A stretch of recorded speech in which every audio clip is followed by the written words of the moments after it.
If you've ever gone to a higher altitude, I remember when I went to the Red Cliffs of Wyoming and I was up there and I wanted to play basketball, and I started playing basketball and I was running up and down the court twice and I started wheezing.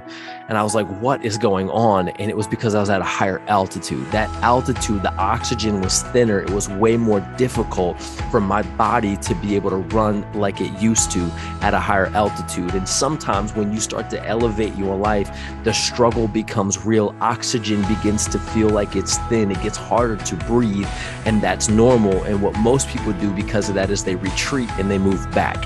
They go down the mountain instead of all the way up. They don't stay there. They quit. They give up. They throw in the towel.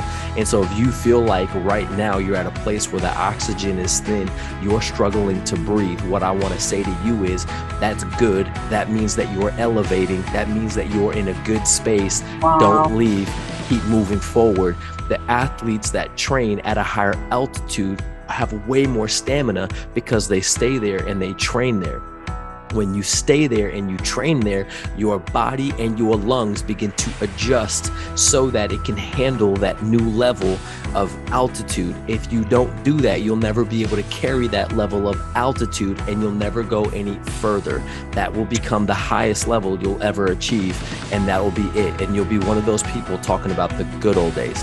That's not who we are. We're going to continue to elevate. We're going to continue to grow. We're going to continue to expand. We're going to new altitudes, and the oxygen will be thinner there until we can adjust. And part of adjusting and expanding our capacity and normalizing our body is going through these limiting beliefs, changing the way we frame life, getting a new perspective, and really being intentional to think different. When you think different, you live different. And that's all the money right there. That's all of it right there. Like, if you can do that, the rest of everything else we talk about will make sense. It will all fall into place. It will all begin to work, because if you can do this work, you can do the rest of the work. If you can't do this work, it doesn't matter about anything else, period.